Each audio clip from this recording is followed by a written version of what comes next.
2 minutes. We 2 minutes in, man. Once we get 3 minutes in, guys, I promise I'll start up. You know what I'm saying? We got a few people in the chat, man. Thank you guys for viewing. I just want to have respectful dialogue. Respectful dialogue. So, yeah, join up, guys. Join up, join up. This is the new thing. I'm going to usually give out lectures for the pod, or I'm going to just go ahead and, I got debates coming up. Next week, I got a debate for you guys live. Me and my boy Razor Brooks. So, a debate live on my YouTube channel. I got a lot of YouTube stuff too, right? I got a lot of videos. So, just regular videos, me reacting to videos, me reacting to debates, all of these other things. So, looks like we got 5 viewers, man. We really appreciate it. Keep coming in, guys. Keep coming in. In 5 minutes, I'm going to start the presentation, and then we can go ahead and get to it. But please comment down below if you disagree or agree with what I say, I'm responding to all comments. All comments, guys. Keep coming. We got one. We gonna wait 1 more minute, and then we gonna start. We gonna start this this lecture. We waiting for a few people, man. Join up. Join up. Join up. I'm gonna actually write another post for real. Join up. We live. I'm gonna write one more post, just to let people know we here. You know what I'm saying? Join up. Join up. Join up. 30 more seconds, guys, and then we're just going to get into it. You know what I'm saying? We're going to get into it. I don't know how many people are actually going to stay and listen. We striving to have as many people come listen as possible, right? And I need your guys' feedback. That's the biggest thing. I need your guys' feedback on this, right? Oh, what's up, Lise? Thank you for joining in. You're right. I'm about to post a quick Instagram thing to tell people we are live. We are live. We are live. We are live.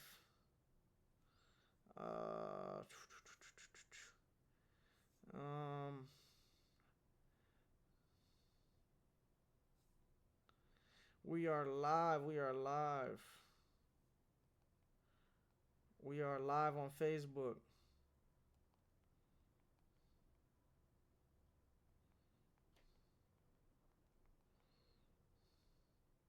Join up. Alright, I just posted something on I just posted on Instagram. Sorry about that. Hold on. Alright, guys.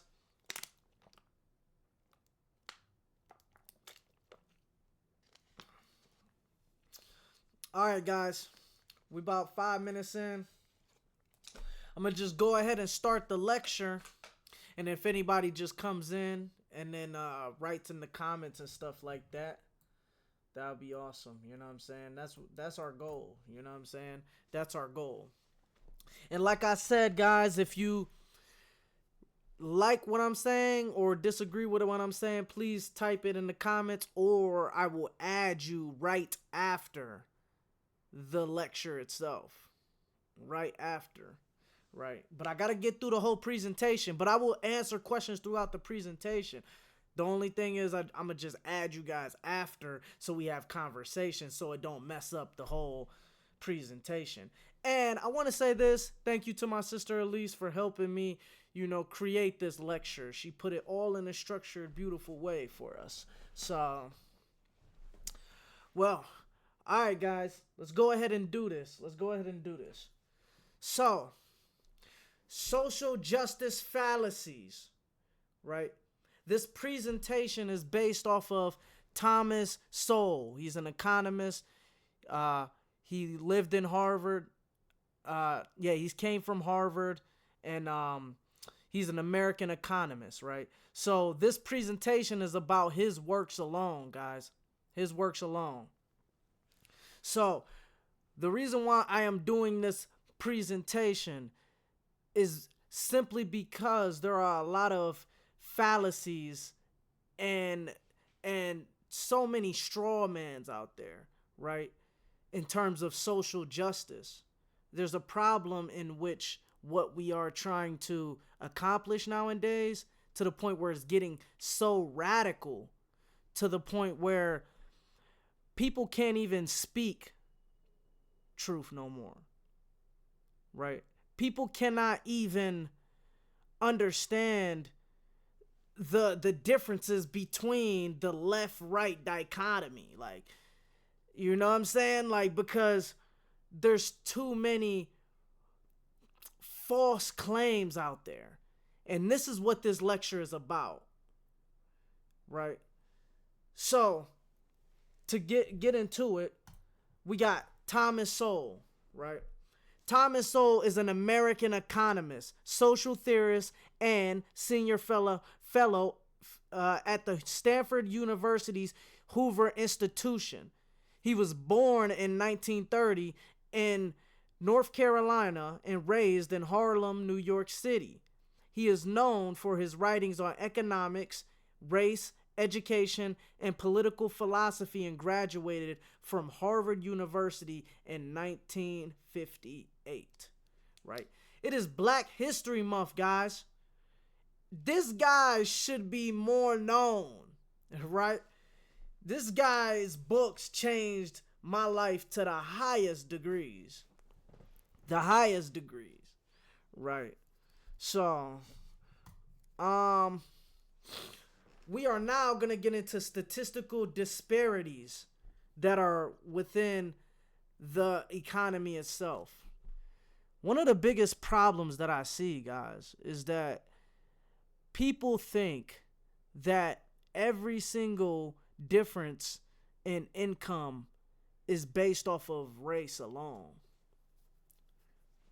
This is a huge problem, guys, because statistical disparities can come from any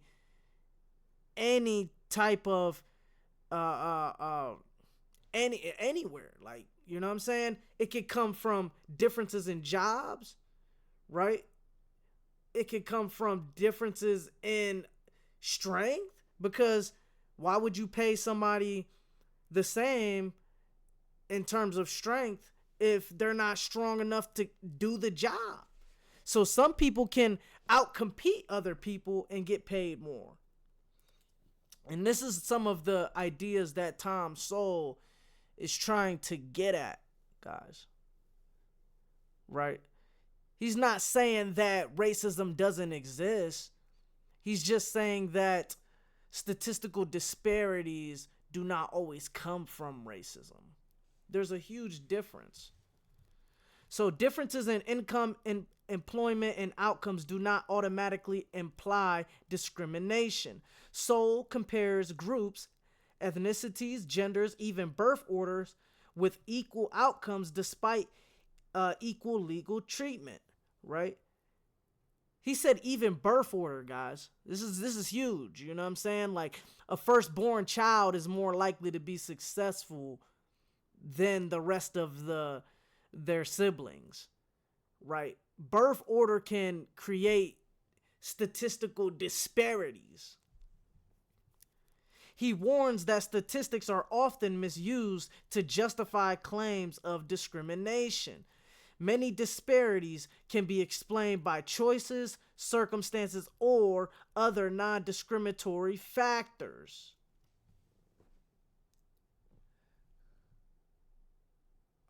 Can you move your picture to the other side? It is covering the words. Oh, you're saying my picture. Yeah, thank you, Lee, so much. You're right. You're right, 100%. Yeah, yep.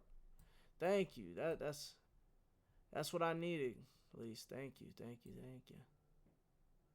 Yeah, we trying to get it to where everybody can read everything, guys. You know what I'm saying? Yeah, guys, and if you guys have any comments like my sister is in the comments, please post them, because I am new to this. I do not know how to work this stuff. So if there's anything you can't see or anything, please let me know. Please, please, please. Economic mobility and income differences. Now, I want to touch on this. Now, this is the part where I'm not very knowledgeable on, but Soul makes this very clear. There's a problem when people keep saying that the rich keep getting richer and the poor keep getting poorer. It's true, right?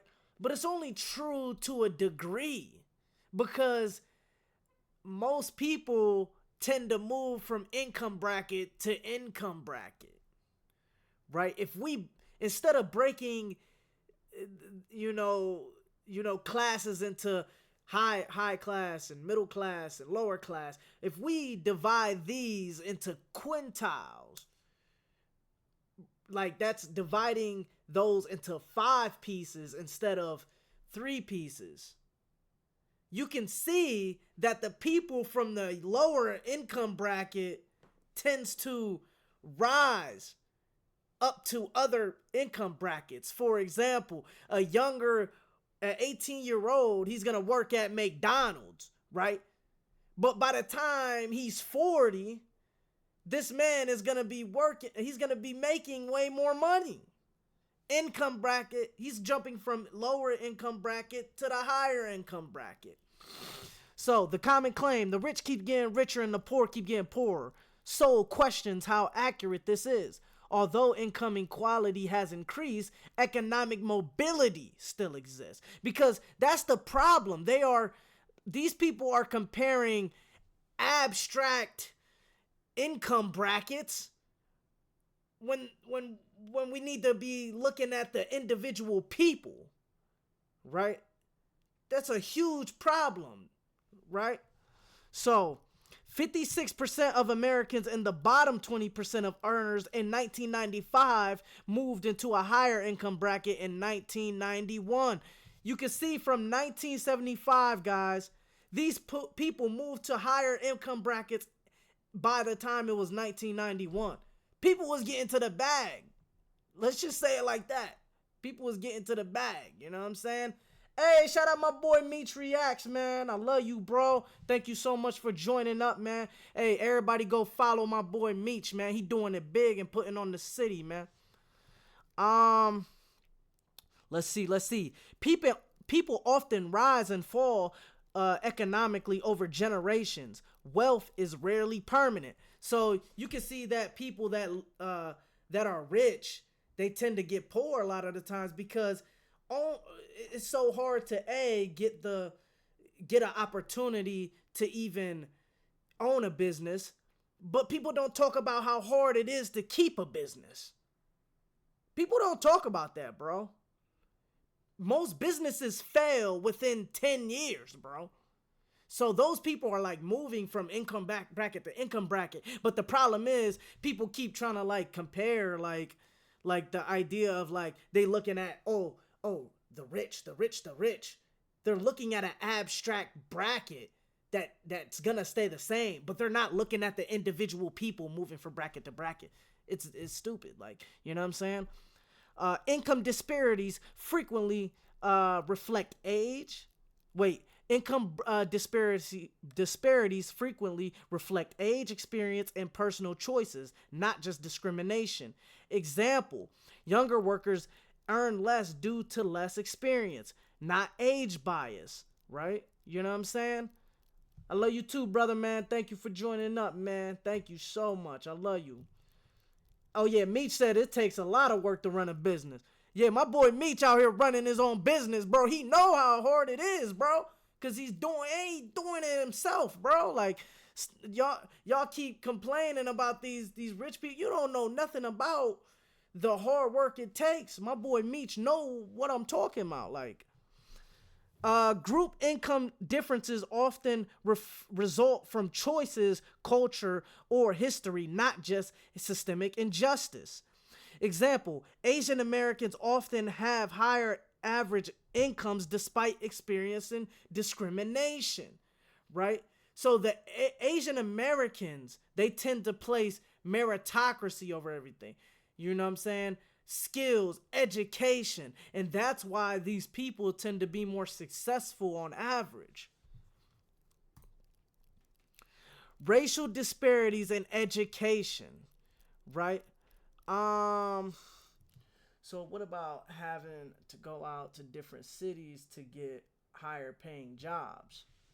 Um, I'm kind of confused on your question, but I'll try to answer it as much as possible. Day. Um, Trying to go out to different cities to higher paying jobs. Yeah, it's a risk. I would say that it's a risk. Like trying if you live in Ohio, for example, and you just try to go out and then try to get a job, like you got to risk it all for the bag. But it just depends.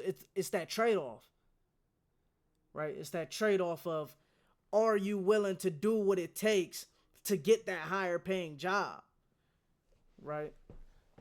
So, but shout out Day, you know what I'm saying? Like, and she's starting a podcast real soon, so you guys go follow her. You know what I'm saying? And if you stick around for the end of the presentation, I will add you. Yeah, and for any new people that's in here too, anybody that sticks around to the end of the presentation, I will add you and we can have a discussion on the disagreements that you guys have or the agreements. Racial disparities in education. Seoul cites National Assessment of Educational Progress data. Asian American students outperform all other racial and ethnic groups on standardized tests. This occurs despite minority status and experiences of discrimination. This challenges the claim that systemic racism alone explains educational disparities. This suggests additional factors beyond discrimination influencing economic outcomes. So the problem is with the whole social justice movement is that they're blaming everything on systemic injustice, right? And we're not saying that there is no systemic injustice. We're just saying that it's not everything. So the radical people that keep claiming this are just incorrect. Asian Americans always face discrimination, but they tend to outperform white people economically and education wise. So, family, birth order, and outcomes. Research shows firstborn children often have higher IQs and stronger academic outcomes. These differences occur within the same family, not between social groups. Illustrates how random or situational factors can create disparities without discrimination, right? So this right here is what I was just talking about before. It makes sense that like my sister, for example, will be more successful when it comes down to education because first and foremost, the parents would have more, could pay attention to her more, right? Than paying attention to two kids. It's even harder. And the firstborn child is always, I wouldn't even say always, but they're more likely to be successful on average because those two parents have more time to actually sit with that kid and do that homework or read to them or, you know what I'm saying? Just different things in that nature, right? So also emphasizes family structure as a key factor in outcomes. Children from two-parent households tend to have better economic results than those from single-parent homes. This is mind-blowing, bro. This is why conservatives always talk about having two-parent households, bro. Because on average, you're more likely to have more income, higher IQ, better education. You get more opportunities when it comes down to having two parents in the household. That's why the nuclear family is very important, guys. Very important. Historical examples and cultural factors.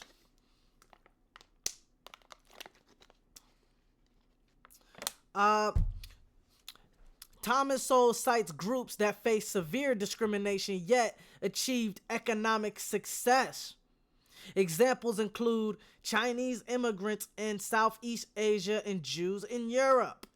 Yes, Jews in Europe, bro. Bro, come on, bro. They was facing the whole, bro. They had to face Adolf Hitler, bro. That's serious. But they still successful is what I'm trying to say. It's hard. And nobody's trying to knock that it's not hard. We're trying to say that it's possible. You can do it. These cases challenge the idea that discrimination alone determines outcomes, suggest cultural, social, and behavioral factors strongly influence group success, right? Hey, thank you so much, Day. I really, really appreciate it. I really appreciate it.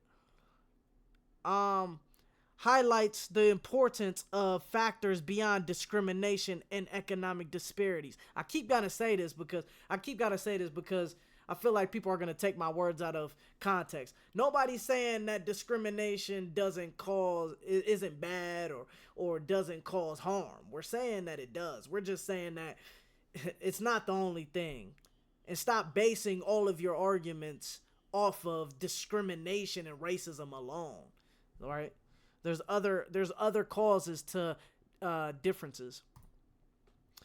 All right, so this is random facts that I learned throughout Thomas Sowell's book that really woke me up. Like, I had to sit back and actually think whoa, hold on, this is crazy, bro. So, since 1994, the poverty rate for black married couples never exceeded 10%. So that just means that black married couples, most black married couples are not poor, right? So if black people got married more, they will be less likely to be poor. So does these speak to some of the other factors that may keep minorities down, such as high rates of single parent homes, crime rate, and etc.? Yes. He talks about how back in the 1950s, this is a good question, Lise. Everybody read her question, right? So Soul talks a lot about how, in the 1950s, right, there was less crime in black neighborhoods, right? But after the civil rights movement, the crime rose in these black communities. It was more higher murder rate. And one of the main causes of that is because of lack of fathers. So after slavery, most black kids grew up in two-parent households, right? But after the civil rights movement in 1960s, when Martin Luther King and these guys came around, most black kids grew up in one-parent household. And that made the crime rate increase high. It made the crime rate increase, and it made black people not be focused on their education enough. Most black kids was reading and writing back in the time of, Jim Crow. But after that, after the 1960s, you can see that most black kids are not reading. They're not literate, right? They can't read or write. And it should have been the opposite, is what I'm trying to say, right? Because slavery is the worst thing that can ever happen to black people. That's the worst thing. It's just factual, right? But how is it that black people can't read and write after the civil rights movement in 1960s, and the 1960s wasn't as bad as slavery? The timelines don't match up. So that's what he's talking about, how crime rate is messing up black communities. He's talking about single parent homes messing up the black communities. That's why he's advocating for two-parent households. Right here is a real eye-opening part of his books. White single-parent households, male and females, have a higher poverty rate have higher poverty rates than black married couples. This is huge, guys, because because if if everything is based off systemic racism, and the white person always gets ahead of the black people, then the white single parents would get ahead, right? But you don't see that. You will see that the black married couple is getting ahead economically than the white single parent, male or female, right? This is huge, guys. Um, Black married couple families have had a poverty rate below the national average. Loan denial rates vary by group and institution. Black-owned banks deny black applicants at a higher rates than white-owned banks.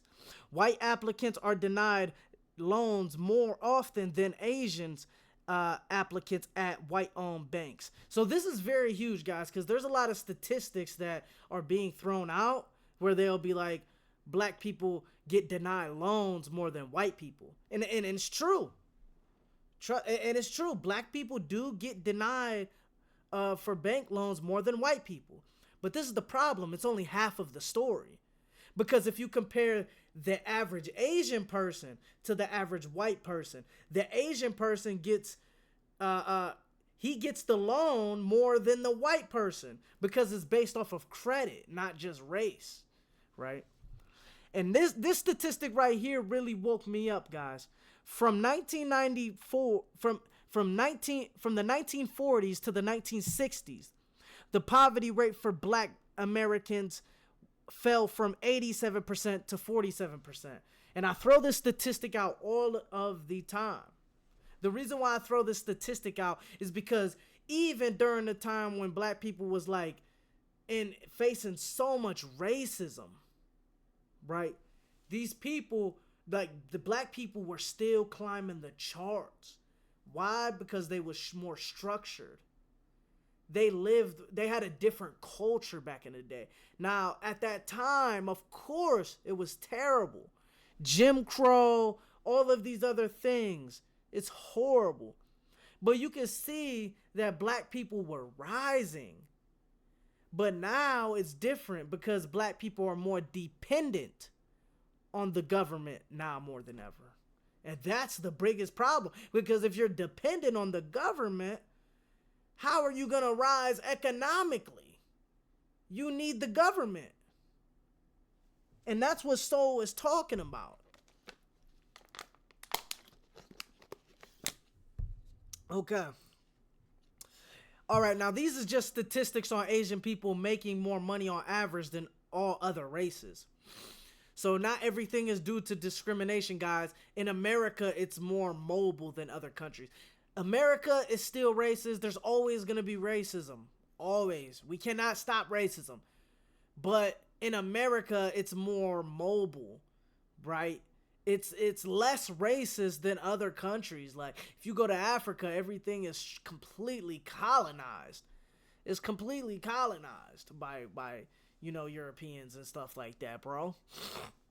So, you can see that the average Asian person is making more money on average than all the other races. All right. A few questions to ask. If white privilege and systemic racism are so powerful, why do black married couples outperform many groups economically? This is one of my main prescriptions. Get married, stay away from drugs, stay away from crime, and don't be dependent on the government.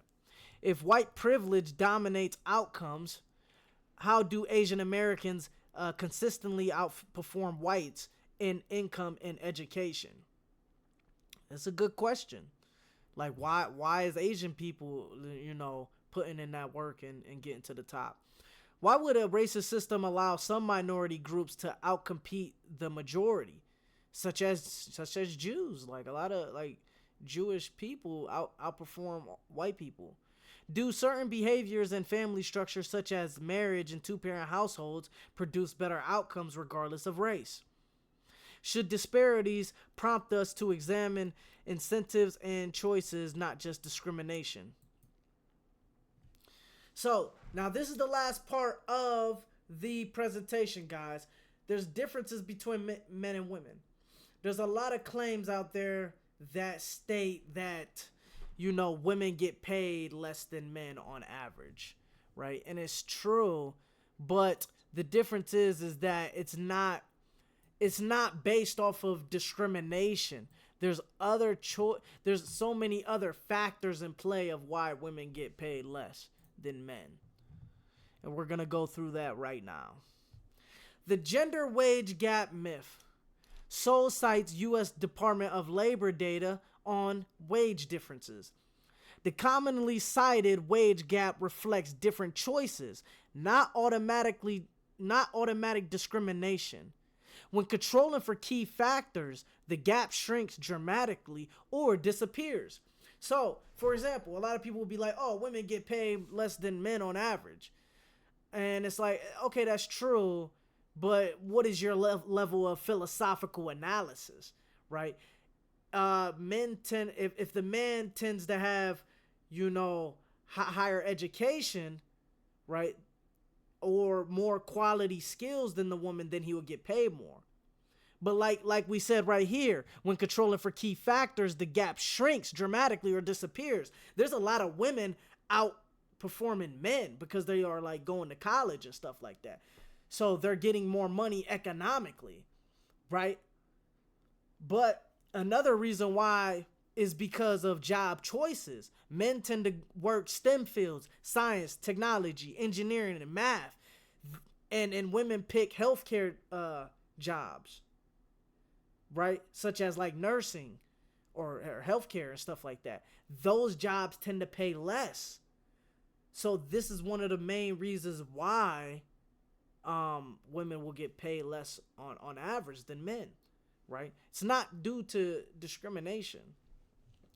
Key factors affecting earnings. Men work more total hours. Yeah, men do work a lot of hours for real. You know what I'm saying? Women are more likely to take maternity leave. Men work more dangerous jobs. Yes. Because men are more likely to die on the job too. So when they're taking dangerous jobs, you know, you got to pay a cat a lot of money if he's going to go ahead and like risk his life. You know what I'm saying?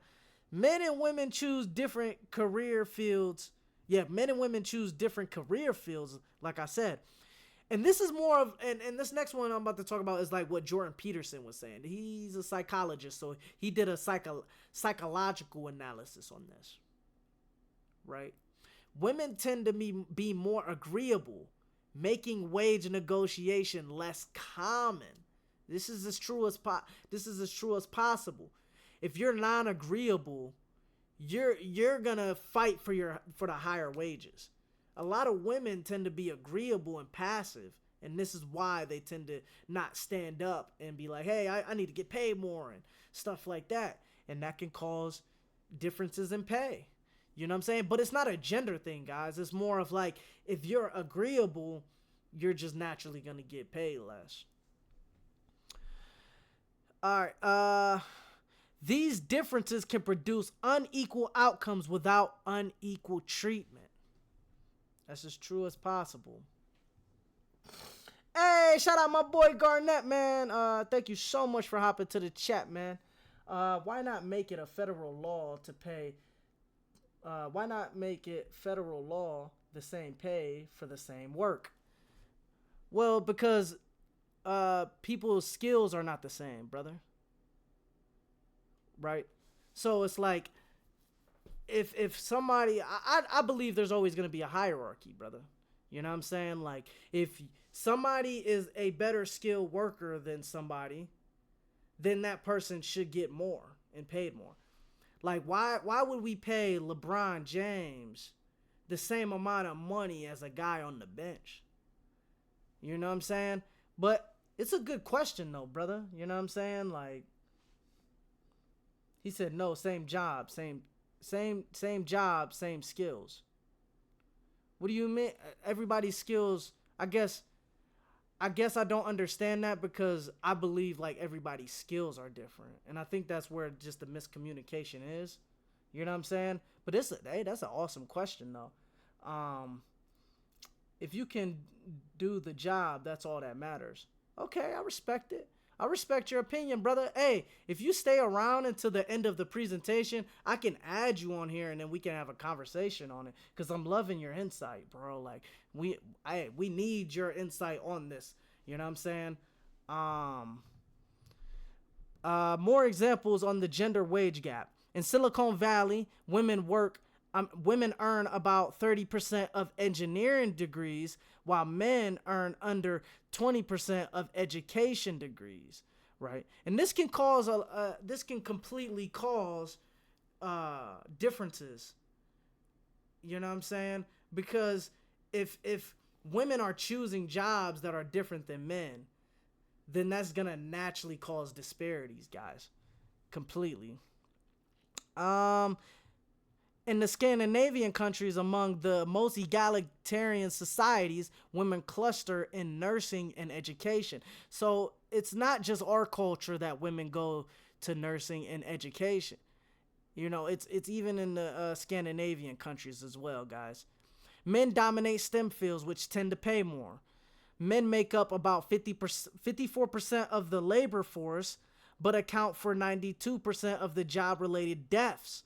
And this is what I was trying to say before, guys. If guys is out here like risking their lives for these type of jobs, they're gonna expect to get paid way more.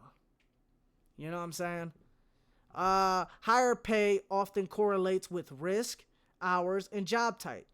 These patterns reflect personal and group choices, not necessarily discrimination. So it just shows that when we take those extreme positions of discrimination, that discrimination is causing everything, is just incorrect, right? There's so many other factors that can cause disparities within communities or even genders at that fact. Oh, that was the end of the presentation, guys. A society that puts equality in the sense of equality of outcome ahead of freedom will end up with neither equality nor freedom. Dr. Thomas Sowell.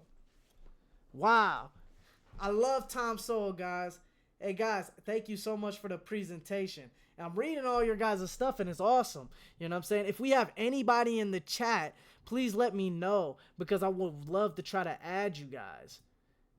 I would love to try to add you guys so we can like have a conversation about it. If you guys disagree or if you guys agree, you know, and just have a conversation. You know what I'm saying?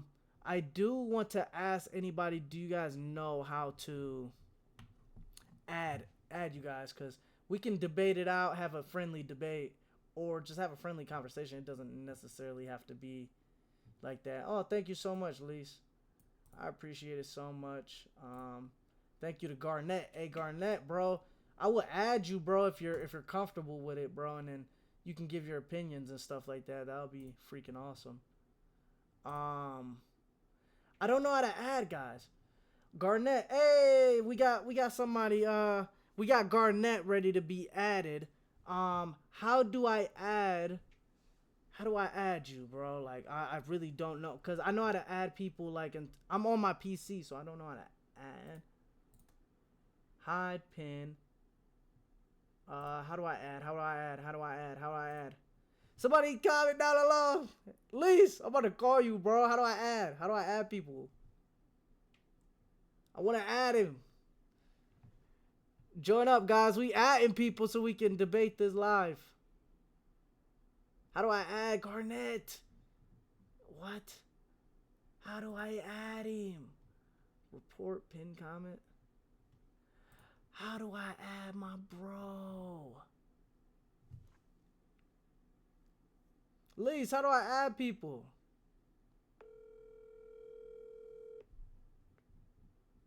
Hello? Hey, how do I add people on Facebook? I'm trying to look. It says start live using live producer. Click invite or bring a guest. I'm trying to add my bro, but it's like, Does it have a button that says invite or bring a guest? no, I don't see it. It just says add. He said add me, and then it's saying hide, delete, report. Hey, stay tuned, guys. I'm sorry. Difficulties.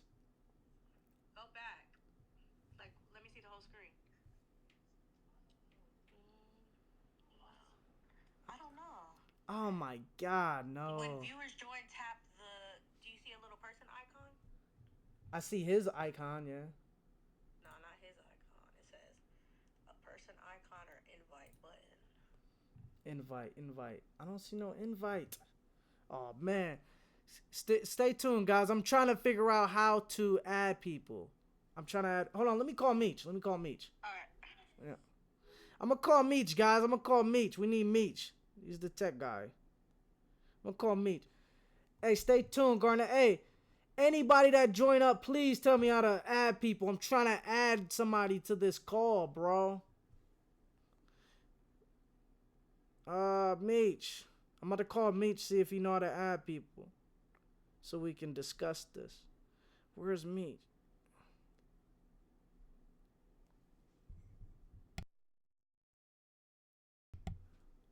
Hey, anybody that knows how to add people, let me know. I don't know how to add, bro. I'm calling Meech now to see how to add people on the phone. Go live is usually when people join. It's like start live using live producer. Oh, live producer, bro. Somebody start live producer. Click invite or bring on guests.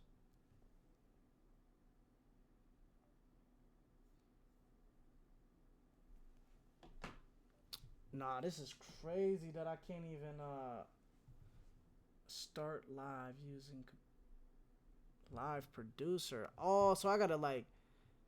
Oh my God, bro. So are you saying, Lise? Are you saying that I gotta like download a whole nother thing to do this?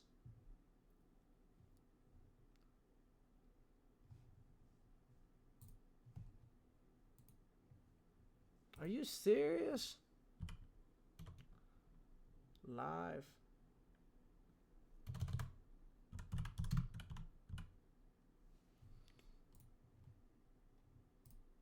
Guys, stay tuned. I'm trying to get it to where I can add y'all, man. I can't add y'all.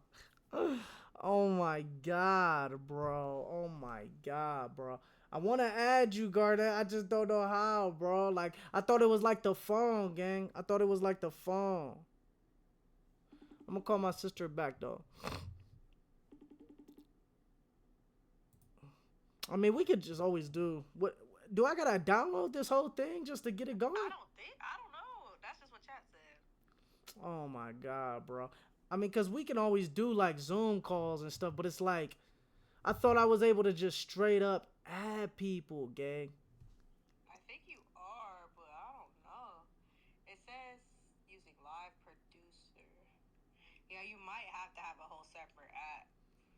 Are you serious, bro? Use scenes or add source.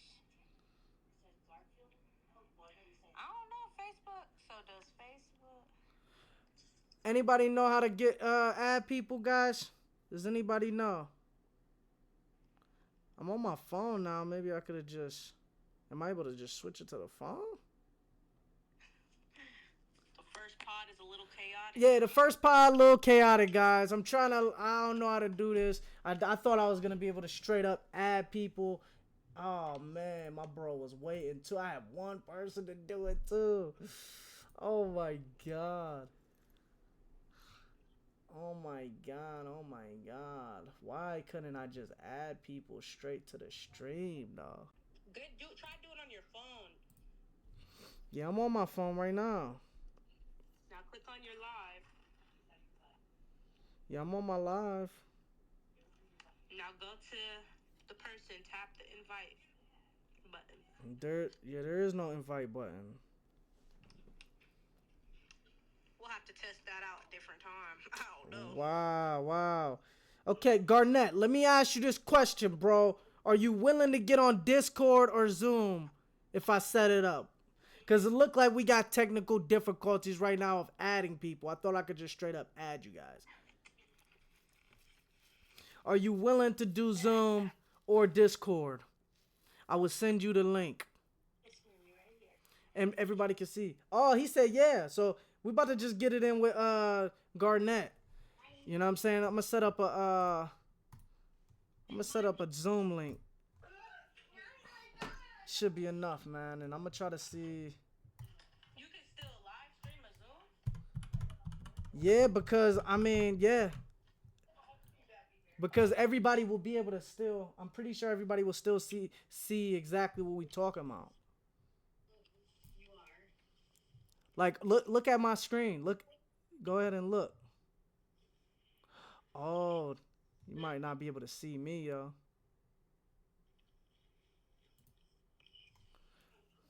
Oh yeah, I can see the Zoom. Okay, so all I gotta do is send. Let me see the app meeting info. I'm gonna just go ahead and send this meeting info into the chat. See if bro do it.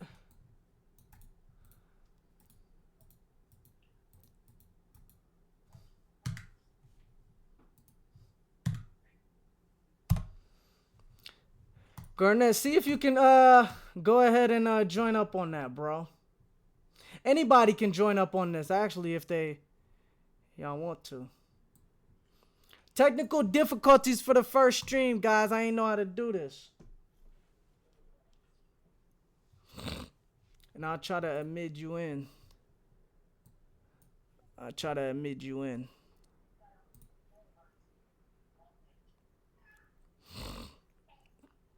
You should be able to click on that, Garnett. And then I'll add you in, bro. We'll talk on Zoom, brother. Hold on, I'm about to end this FaceTime.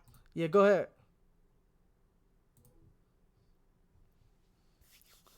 Shout out to Garnett, man, for being a good sport, too. Good sport.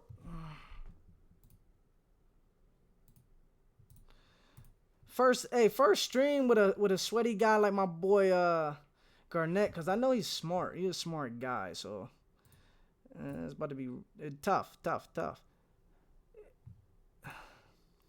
Look like he's joining, guys. Yo, Garnett. What's going on, man? What up, man? Hey, man, it's so good to see you, brother. Oh, wonderful, wonderful. Thank you for having me. Thank you, thank you. Hey, thank you for being a part Um, of this, brother, man. Was you watching the stream and stuff like that? yeah, I called the second half of it. Yes, sir. Yes, sir. So, yeah. So, what specifically did you want to speak about, man? Was you agreeing with some of his stuff? Was you disagreeing with some of the stuff? Yeah, man. So, really thinking about wealth and inequality differences in gender, we have to really take it step by step and really understand what people are talking about here. And I think where it's often confused when people are looking at the data, because this is what matters, is that we need to compare men and women of the same skill set doing the same jobs. Now, when we look at this data, often we see conflicting information here. We see that companies try to talk about paternity leave being a factor in their performance and how much they get paid over a long term period. Mm-hmm. I believe that's unacceptable federally because you're doing the same job while you're there. Mm-hmm. Mm-hmm. So, okay, so you're saying that one of the main reasons why women don't get paid less is because they go on maternity leave? Well, that's one of the reasons why in industry they say, "Hey, we pay less because of these factors." Um, when I look at it, it's saying, "Hey, I have a job for you. It doesn't matter what gender it is. We pay this amount." Mm-hmm. There should be no inequality and wealth gaps with that. Federally, that is not the case. We see this time and time again with why we're doing this now. We look at information saying, oh, well, it's skill differences. We see skill differences, Mm-hmm. but you're not doing the same job now. So we're comparing apples to oranges now. So you don't think that it has nothing to do with women being more agreeable than men as well? No, I believe what we're looking at, sadly, is a case of previous generations not having a broader and neutral scope of gender Mm-hmm. and Mm-hmm. sexism. Oftentimes, even if someone may be great, may have written 50 books, 100 books, but they become outdated very quickly when society say, hey, that's no longer acceptable. Mm-hmm. Mm-hmm. I see what you're saying. I see what you're saying. So I think that like the idea of um first that men tend to get they get paid more because of a lot of the jobs that they work, right? They choose jobs that tend to be more I wouldn't even say masculine. I would say more dangerous. Or Well, they choose jobs that are more like they tend to pay more, right? So you can see that data. You can when you look at that data, you can see that there's differences because of those women that choose those degrees, such as like nursing degrees. Like there's so many right. women that are going for nursing, right? But if we do compare like the apples and like the truth in terms of men and women, uh, It would be a uh, woman iron worker versus a man iron worker with the same years of experience and certifications.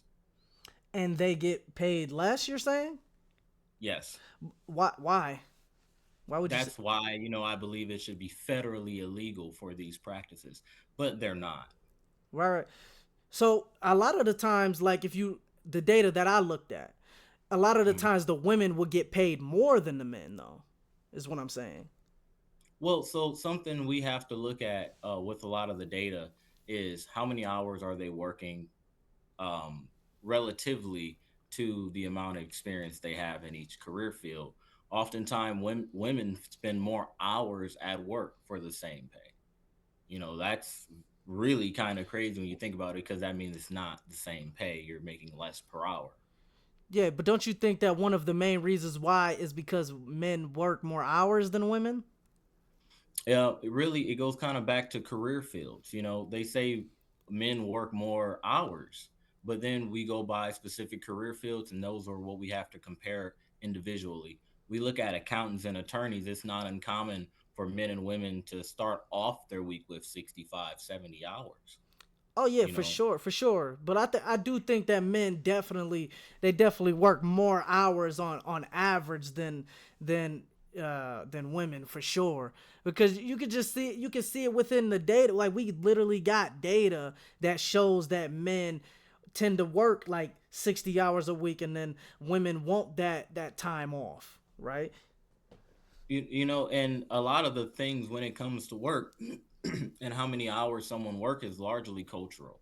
So for a lot of the communities where money was tight, people would work multiple jobs for multiple generations. Mm-hmm.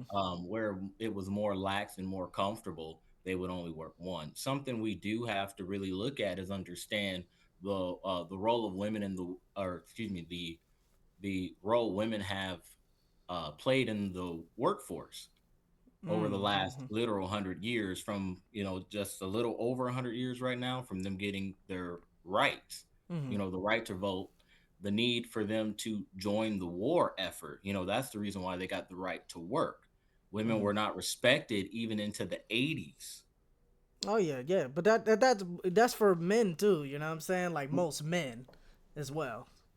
Well, but that's the thing. We had these, there was sexual things that could happen to women in the workplace that were not seen as a problem. Oh You yeah, know, yeah. it, all these things factor in, and yet, we still have pay inequalities that we just can't figure out why. Mm-hmm. Mm-hmm. Yeah, no, definitely see what you're saying though, brother. Like, you're making some strong points. I do think the agreeableness that comes into play because women are not negotiating for higher wages. The dangerous jobs that like the dangerous jobs that men are choosing is definitely one of the main reasons why I truly believe men make more money on average. You know what I'm saying? Because a lot of women just don't want to work these fields, and you got to think about the blue collar jobs, right? Those fields are not the women just don't want to work those fields. Like they don't want to be construction workers, right? You know what I'm saying? Like, and even if they do, a lot of the women they get paid more than a lot of the men if they work hard enough. Well, the question isn't if they work hard enough. It's talking about what is equal and fair. You shouldn't have to bend over backwards to be even. I And guess I guess I don't. I guess I gotta ask you a main question: is what do mm, you mean by equality? equality is when a person have a fair chance at something. It's not saying that I will have you start off necessarily in the same position, but you'll have the same opportunity. When it comes to something that you bring up a lot is men decide to do those dangerous fields.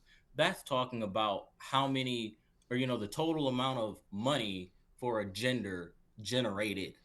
That is not how much per hour given work and skill. When it comes to law enforcement officers, blue collar jobs, firefighters, anything like that, you should see, hey, we're doing the same job, we're doing the same skills, we should see the Mm-hmm. same pay. Mm-hmm. When you go into the private sector, you don't see that anymore. Mm-hmm. Mm-hmm. We talk about women going out on the battlefield, doing the same job, getting fired at with the same machine guns. Mm-hmm. Mm-hmm. There's no more threat than that. Yeah. So This. when I look at these inequality gaps, they should not exist anywhere. Okay. But Okay. yeah, yeah, yeah, Yeah, no, you I know definitely respect that. You know what I'm saying? 100%. I do think when we use this term equality, it tends to get abused. So I'm very cautious on this word equality because the philosophical question would be what is equality? Because I love your definition because it seems like you had a standard and quality definition because you was talking about equal opportunities and not equal outcomes. But the problem is that we have now is that all of these social programs are creating equal outcomes for people, right? Right? And that's that, not that natural. right, no, 100%. But I think that it's very it's something that we have to talk about because the problem is that when we push for equality of outcome, then there's no such thing as a hierarchy. And that's what, going back to your main point about a lot of the women trying to get to the top of these fields, sometimes it's based off of skill too, right? If we talking about like, you know, I mean, you was in the military, bro. So let's take that for example. Like, women are not as strong as men. So if in terms of like combat roles, they're not gonna be as competent, but they could be more competent in other roles, such as like, um, I can't even think of a role. Maybe like doing stuff in the computers and stuff like that. Like whatever you need. But you could probably break that down even more because I know that they lowered the standards for women to get in. Well, it's not so much that they lowered the standard, it's actually looking at the anatomy and seeing the physiological differences between men and women. Or when we talk about women in the combat role or men in the medical field, there's really no real advantages or disadvantages in most cases. A lot of the combat role stuff we hear is actually dating back over 100 years ago when they believe women were inferior due to hormonal imbalance. Mm-hmm. That's where a large portion of this stemmed. They felt that women would not be able to make rational decisions during certain times of the month as consistently as their male counterpart. Mm-hmm. Mm-hmm. That Mm-hmm. is truly, where this stems from, and it's very sad because that's not necessarily the case. We have guys that go through just as mental breaks as women do, Mm-hmm. and that's non-hormonal per se. So, I really look at these topics deep. I know a lot of case studies often offer of N of one, and they give their personal experience, and that is my personal experience N of one. But, I would imagine there's a lot of data on these things, but often interpreted in a poor likeness. I see what you're saying. So you're saying that. So do you think that they lowered the standards in terms of the physical standards for women to enter in the military? No, for some guys, it's easier for them to do 20 pull ups than for them to hang for 2 minutes.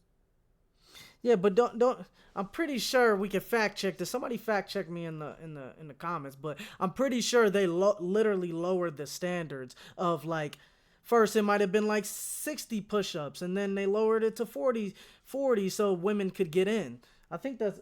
I'm pretty sure that's a fact. Somebody fact check me though. Yeah, yeah, I would want to double check that because the way they were assessing people, it's for practical ability. Wait, what do you mean by practical ability? So there, like you can have a static strength, like bench press, to say I can move 300 pounds for 1 or 2 reps, whatever that may be. But that's not the same as let me pick up my buddy, carry him, and run. Sure, So, sure, sure. so So so you're the saying that they lowered those standards? no, it's that we when we're looking at training, we advise things differently now because we know what's effective. So we need effective training, not more training. Right, right, right. But wouldn't the change is? Are you saying that the change is better? Like, I guess I'm Well, confused on that. it's we need to have a benefit to change, right? If going from 40 pull-ups to 60 pull-ups or whatever the case may be is non-beneficial, there's no reason to have a more stringent test. Mhm, mhm. You may have, oh well, they can do more of this, but does that actually mean they can do their job better? Yeah, sure, sure, sure. So are you saying, okay, okay? Because what Let me I've see. what I've learned was that during the military there was times where people would have to do a certain amount of push-ups and a amount of uh pull-ups and stuff like that. But since women couldn't do these type of exercises as effectively as men, they would lower the standard. That's just what I've learned. Well, there's different standards. There's not a lowering standard. We're not the same. We don't have the same muscle group mass, Right, that's you what know. I'm saying. Yeah, so it's not lowering a standard. A women's standard is their standard. We cannot compare a man to a woman in terms of standard for the physical ability. Yeah, but that would be by definition lowering the standards. If there was one standard, right, of like men having to do certain amount of push-ups or sit-ups and stuff like that because of the strength that we have and stuff like that, and then we Mhm. effectively make other people do less, that's effectively doing that's changing the standards. So if we would then test women to do squats and use their lower body, then you would say, wow, the guys had to lower the standards. Most of these women are squatting 600 pounds. These guys are squatting 400 pounds. What gives? And you say, wow, the women have a larger amount of muscle mass on their lower half. Hmm. But it doesn't change the job because at the end of the day, what makes a standard important is can we do the job effectively? That's the only thing we need is to complete the mission. So you're saying that men can't squat as much as women? Well, so men will squat a total amount more, but That's what I'm naturally by saying. having yeah, yeah, but this is powerlifting now. But if you take an average man and an average woman that does not train, you will see that women lift more naturally. They have more leg mass. But why would they lift more naturally if men on average have higher testosterone? They got more leg muscles. You know what I'm saying? Like, why would they? Now, men don't have more. Well, we don't have more leg muscles. It's going to be muscle mass by volume. Um, when we look at women, they have naturally more muscle mass. Guys have thinner or less mass when it comes to lower body. It's kind of Okay. flipped for men and women. Yeah.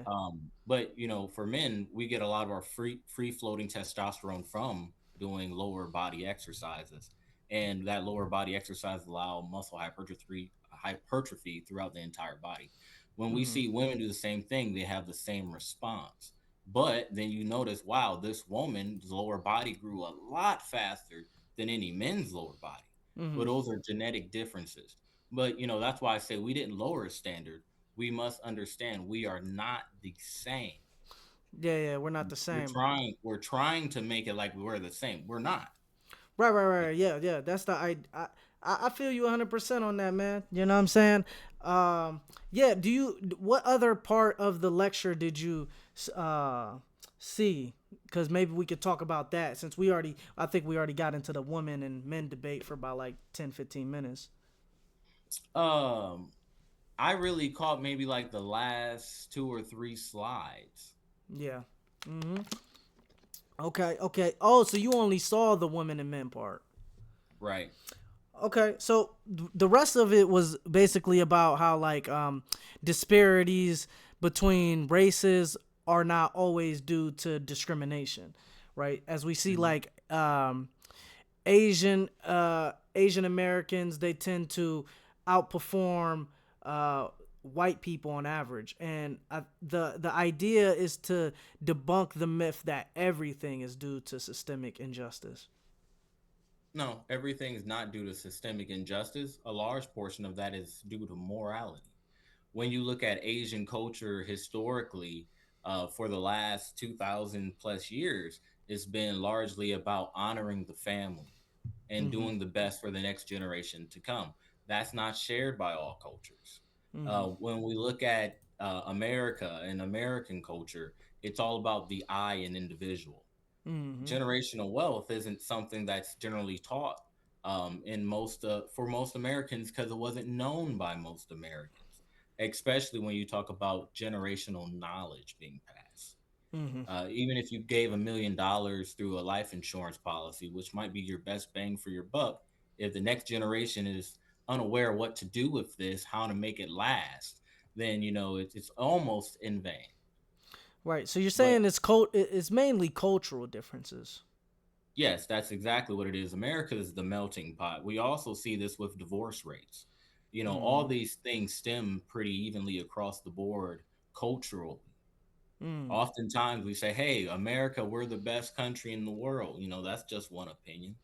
But if you care about healthcare, care about family, care about, not my own little piece of land, but maybe the community has these 10,000 acres to watch, right? Mm. Then you say, well, maybe I don't have my own, but I have more in sharing. Mm-hmm. Mm-hmm. Yeah, for sure. And I like the part how you was talking about how it's like a lot of it was based off of culture because the idea of the presentation and who Tom Sowell is, he talks a lot about how it starts in the communities, right? And I think that Right. that's one of the biggest downfalls within all of the communities is that they're not placing family over everything. The nuclear family, I truly believe, is the best family. I truly believe that it starts in the household, and then those type of cultural practices tend to manifest into a person's life long term. Oh yeah, most definitely, most definitely. Everything starts with the family. The dicot relationship. Being two, it's so critical because if you have two people who, let's say, have a child and they want to raise them, and they have to first discern which way they want the child to go. If we Mm-hmm. have one pulling left, one pulling right, the kid's going to be torn right down the middle, and we know psychologically a psychological rip is never good. For sure, 100%, Mhm.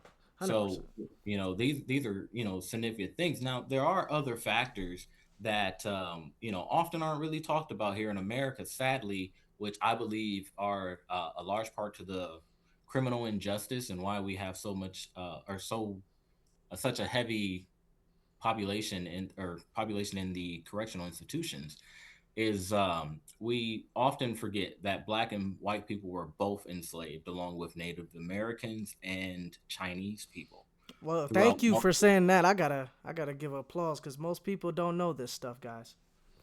Yeah, so when we really think about this, is white people were sent to coal mines to go work at the general store that they cannot leave. Mm-hmm. Black people are working fields, Asian people are working railroads. It is no longer about the culture you share, it's about how much wealth you have. Mm-hmm. So then we fast forward from the 1860s. We'll just coincidentally just haven't been the same time the prison system, the same one incarcerating everyone, for the smallest infraction today. Mm-hmm. It just happened to have been created at the same time as slaves were being freed, and the first few people in prison were all black. Mm-hmm. We then fast forward to the 20s when indentured servitude was supposed to end and women get rights, which, we really didn't see that change overnight, which I understand things may go slow. Mm-hmm. But we look at those, it continues. Labor, they had to stop arresting people because they couldn't actually put them to work anymore. Mm-hmm. So they had to build more institutions. Mm-hmm. By this time, we already knew the institutions had failed. They were not reforming people. They were making them worse. So we did a prison reform Mm-hmm. and another prison reform. About time we come to 1929, we see the stock market crash. For people who are already poor, it didn't make a change. I'm already eating bologna and jelly sandwiches, but for the wealthy, it hit them hard to the Mm-hmm. point of many people committing suicide. And this right here is truly a turning point in history because we have to make a deal, a new deal. And that new deal is what made the middle class and really split the wealth and inequality. We Mm-hmm. gave benefits and more what we considered credits and exemptions, all to people that were white Christians, and this did not include Jews at the time. Mm-hmm. Mm-hmm. At this time in American history, you weren't just white, you were Irish, you were Scottish, you were European, you gave your true nationality. Mm-hmm. And that mattered to America and their policymakers at that time in history, which is kind of insane. Mm-hmm. By World War II, they were now identifying as just white, and you could now use your GI benefits for all white people. Mm-hmm. But black people were still excluded. Now, by this time, you've had 10 years of people receiving benefits, receiving homes, and other subsidies, Mm-hmm. creating a wealth and inequality gap and a building of a middle class that no one talks about, Mm-hmm. alongside with redlining. Mm-hmm. Yeah, there. Yes, at that time, I tell people all the time there was so much inequality at that time. It's with Jim Crow, redlining, and things like that. It's undeniable, right?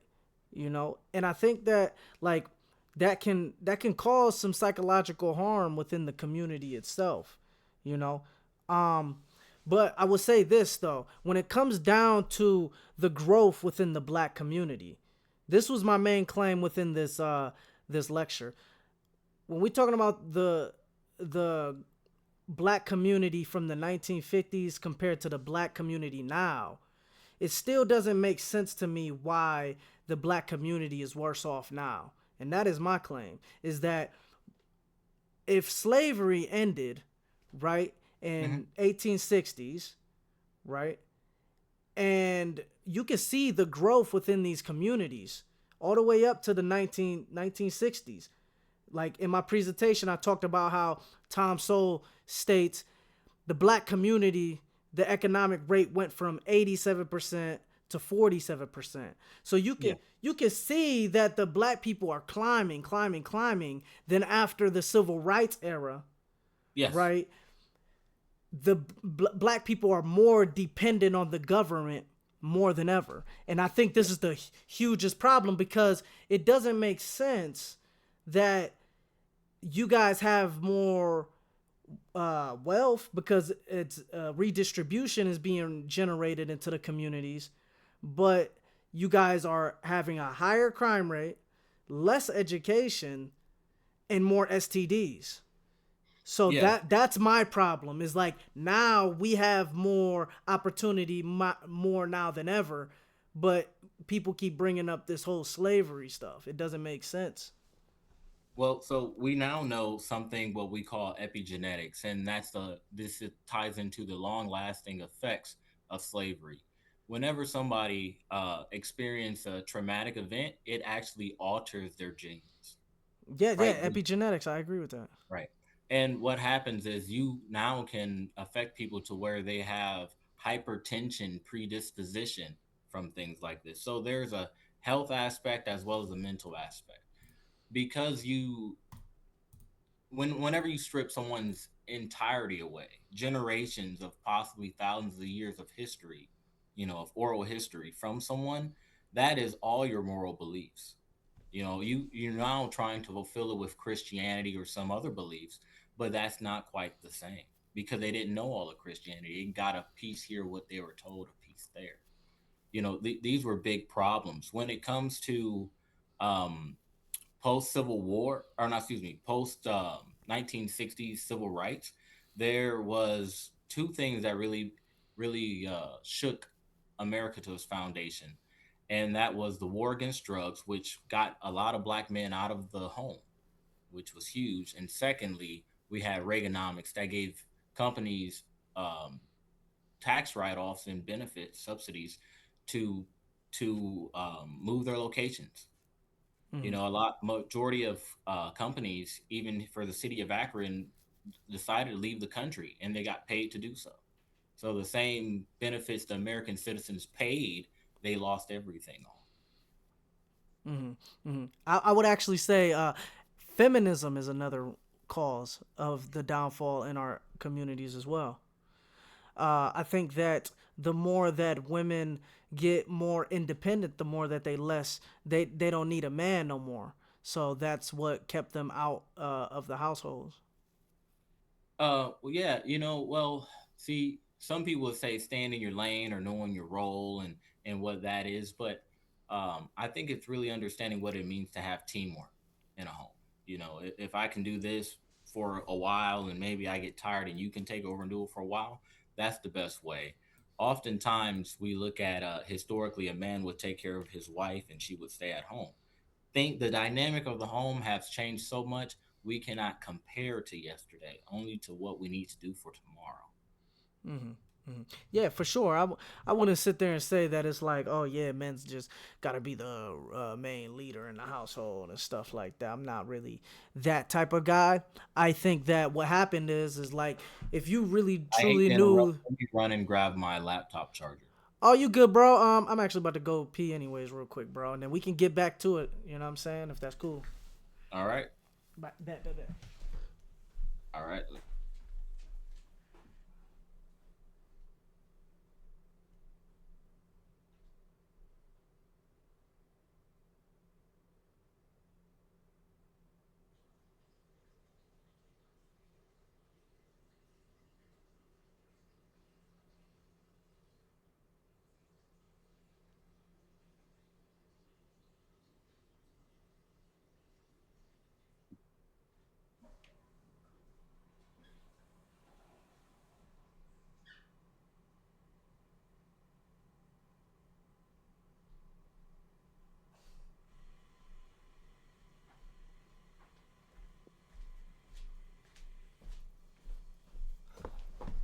Hey, remember, Yep. guys, join up, and I will add you right here into this Zoom, and then we can keep putting in work. Oh, we got 10 minutes on this Zoom before we gotta get off. So let's go ahead and touch up because we got 10 minutes before this Zoom call ends, and I'm gonna see if anybody else want to join up. If not, then I might just end the stream for real, for real. So yeah, bro, go ahead and finish what you was saying. I didn't know what you was getting to. Really, we're talking about when we started seeing the big split in the country right here. Um, when we, or let's talk about the consequences of separating a home, right? We now have half the financial backing for a child. We often have half the time for a child, Mm-hmm. period. We often have half the backing support of a family because if a mother or father is absent, it's not often that their family is there in their behalf. Mm-hmm. We've seen a dynamic shift in grandparents not wanting to parent, being younger and not being able to afford to parent. Mm-hmm.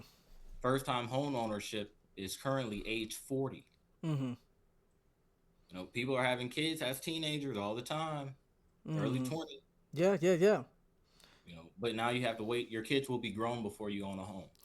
Yeah, but that's the biggest thing that I have though. Is more of like if you really look at the stats, right? After slavery, most black kids grew up in two-parent households, right? You could read Herbert Gutman's book. You know what I'm saying? This guy's a historian. He really documented all this, like. And after the civil rights era, most black kids grew up in one-parent households, and we know statistically that a black married couple is more likely to be successful economically than a white single parent of either gender. And that's statistically proven. So my problem is this is that we can't just blame it on only the system. It's also cultural practices. Like if we look at the community now, you know, who are we looking up to? You know, we looking up to NBA young boy, 5 year four and these cats. But not to say that they caused it, they're just a product of this, right? Mm. And it's not like we had a bunch of NBA young boys walking around in the 1950s, right? So when we blaming these things on only systemic injustice, I think that it's a huge problem because, like you was talking about, I think it's based on our culture too. What do we prioritize as a community?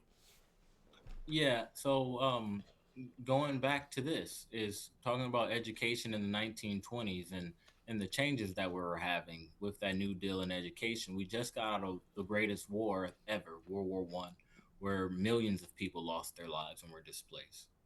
You know, a lot of people never got back to where they were before the war.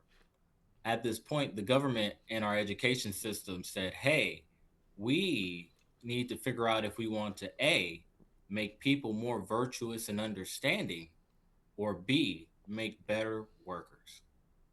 Mm, And of course, we know what won. We needed workers. Someone who could be there on time, ask no questions, and get it done. Cookie cutter mold. We now see that that was the wrong answer. If we look at Norway and many European countries, we're seeing that a kid is allowed to progress at the rate they progress, not the rate or not at the speed of the system. So if you can get 2 or 3 grades ahead, you're open to it. It wasn't so much like that growing up in the mid and early 2000s. mm, These are all things that matter culturally. It is huge. People often forget cultural differences. We see this with whooping of the kids, right? mm, Well, don't whoop your kids. Well, I'm gonna whoop my kids. We see this: spoil the rod, spare the child, or excuse me, spare the rod, spoil the child. These cultural differences have led to many of the riots we see today, mm, mm-hmm. and it's really kind of sad. Mm-hmm. Yeah, Um, yeah. No, I definitely see your point on this, man. I'm loving your viewpoints on the history of it. You know, and that's where I'm trying to get better with is understanding the history. I usually just look at the statistics, and I'm more of a philosopher, so I analyze it logically. But I think you bringing me more history is making me understand more.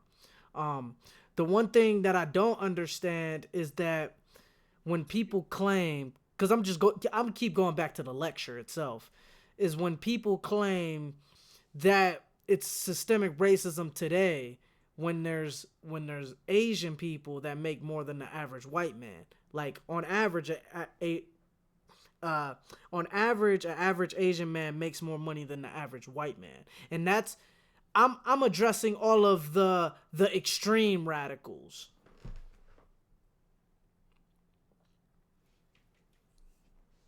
Hello. no, for sure. Oh, okay. Yep. Sorry about that. You Yeah. good? You good? Yeah. No, but for sure, when it talks of, or when talking about the extreme radicals and other things that may be influenced, we have to look at all of it. Yeah. Going back to the first thing you had said was talking about the history. Yeah. Knowing the history is putting you in a frame of mind and reference on why we needed to do. Hmm. Hello. Yo, bro. I can't hear you. All right, sorry about that. Yeah, Oh, I you thought good? You I good? clicked it, but I guess it didn't work. You good, Yeah, brother? but going back to one of the first things you had said was talking about the history Hmm. and knowing about history, not just the statistical data. It puts you in the frame of mind of, hey, what was really going on here. Hmm. We have to look at what the reason why child support had started here in America, and it was a police officer that came up and said, hey, you know what, I have to do something because children are dying in these filthy gutters. Kids are playing in gutters and in tore down building construction sites, and it's a police officer telling them to get out of here. He Hmm. became a judge, and he was so influential. He was able to start what is known today as child support. Hmm. Hmm. You know, it wasn't no DNA test. People would say, "Oh yeah, I have a family. Might have had 3 families." Hmm. You Hmm. know, there was no track him back down. At these times in early America, 4 or 5 years old, you go cross country and you're working another job. Hmm. You know, it's completely different before child labor laws. Hmm. Yeah. No, 100%, 100%, bro, 100%. Um, but we do only have a little bit of time left on this, unless they're gonna make me upgrade. We only got 3 minutes left. So how about you give your just closing statements, man, and then we'll end it like that, brother. Oh yeah, thank you for having me for sure. I think that it would be very beneficial for everybody to learn more about the history and not just from one or two perspectives, but going in with a neutral mindset and saying, "Hey, let me absorb what I can." Mm-hmm. I 100%. think that'll be huge. Heck yeah, bro. Heck yeah. What do you gotta? You want to shout yourself out? Ah man, I'm just Garnett Jackson. If you guys ever got any questions or just want to conversate like this, hit me up. 100%. Hey, thank you so much, Garnett, bro. Like I love having your perspective on. You taught me so much, man, and I just appreciate your viewpoint, brother. Hey, thank you for having me. No doubt. Hey, I'm gonna hit you up too, and I could get you back on, bro. No doubt. All right, appreciate it. Look forward to it. No doubt. All right, thank you, brother. Be safe out here. All right, you too, brother. All right, peace. Peace. There you go. This man Garnett. I told y'all he was a smart cat. You know what I'm saying? He knew a lot about the history, man. And I'm very proud for proud of him for really coming through, giving strong arguments, and making me understand about the history more and the laws more and stuff like that. Cause like I said, I don't know everything, man. So I'm all open to learn. Thank you, Lise. Hey, thank you, Gabe. That's my guy, Gabe, man. You know what I'm saying? Yeah, guys. Hey, I don't know if there's one more person we'll have on. You know what I'm saying? Somebody text in the chat if they want to join up. We'll try to get one more person in. If not, we'll end the stream. And then, yeah, we'll do it like that, man. You know what I'm saying? Is there anybody out there that wants to come on and have a discussion? Anybody want to come have a discussion? Anybody. If not, we going to end the stream, man. We going to give another minute or two. If not, we going to end the stream, guys. And then we going to do it like that, man. Come up and give your perspective, guys. You see how me and Garnett was. We wasn't like combative with each other. He gave his perspective. He was stating a lot of facts, man, and I was stating facts too. So we was just both getting to it, man, and it's a healthy discussion. We wasn't attacking people. There's no attacking people in this on live, bro. There's no attacking people. If anybody gets attacked, bro, they getting banned, bro. For real. Cause we just trying to be peaceful with it and have peaceful discussions. But thank you, Lise. I love you so much, and thank you for helping. We about an hour and a half in, man. It was good though, man. I'm happy that Garnett came up and did his thing, man. And I'm gonna see if Garnett wants to, maybe me and him can get a full-on debate in with structured, maybe like a mod and stuff like that. And I'll set up a debate with him and somebody else too, and I'll mod. That's how we do it here, man. Like, I like to moderate debates. I like to have debates. He will be more of a challenge, man. I haven't got challenged in a minute, guys. So that was very good stuff he did. Anybody else? We're going to wait one more minute. Anybody else want to come on live and come debate me? If not, we're going to end the stream.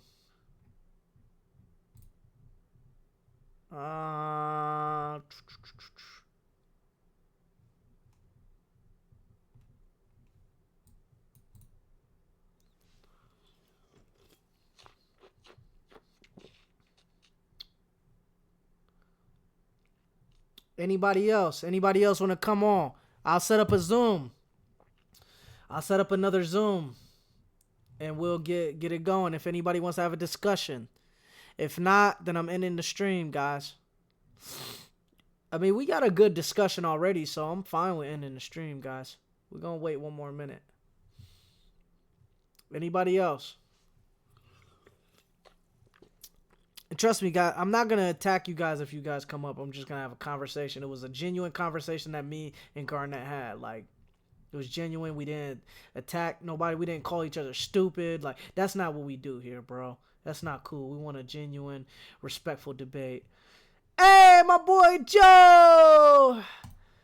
Hey man, hey, shout out to Joe, man, my mentor, man. He always showed me mad love, giving me mad knowledge, man, on the books and stuff like that.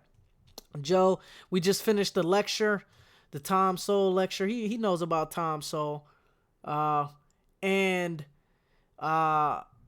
we waiting for somebody to come up and debate. You know what I'm saying? If not, we're gonna end the stream. You know what I'm saying? Or if anybody just gotta say anything in the chat real quick and just give their opinion in the chat, you don't even gotta come up and be on video, or you don't gotta put your face in the cam.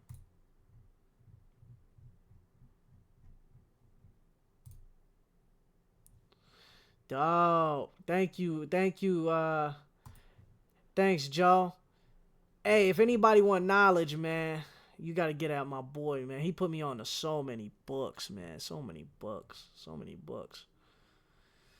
All right, guys, it's looking like nobody's coming up, man. We about to just go ahead and end the stream. I want to say thank you guys so much, though. Thank you so much for giving comments in the comment section. Thank you for listening to the whole lecture. I hope you learned a lot, and I learned a lot, especially to Garnett. I want to give a special shout out to Garnett. You know what I'm saying? Garnett is the man. You know what I'm saying? He's smart. I told y'all he was intelligent, so I already knew when he came up to come debate me, I already knew it was going to be a challenge, which he did challenge me. And that's what we're here for, bro, to get challenged, bro, not to stay in the same boat. We're trying to learn. You know what I'm saying? So I'm going to let y'all know if I can get Garnett back on. That's the goal. Getting back on, maybe me and him have a structured debate about an actual topic, and then maybe get him to debate somebody else. But next week, guys, I'm debating Razor Brooks. Friday, I'm debating Razor Brooks structurally. Hopefully, my boy Egg moderates this debate. So that is the main goal. But yeah, guys, I'm live streaming on YouTube, Blessed Mindset. Follow me on Instagram, Blessed_Mindset. And we back here Fridays, guys. So thank y'all so much, man. I love y'all, man. Peace out.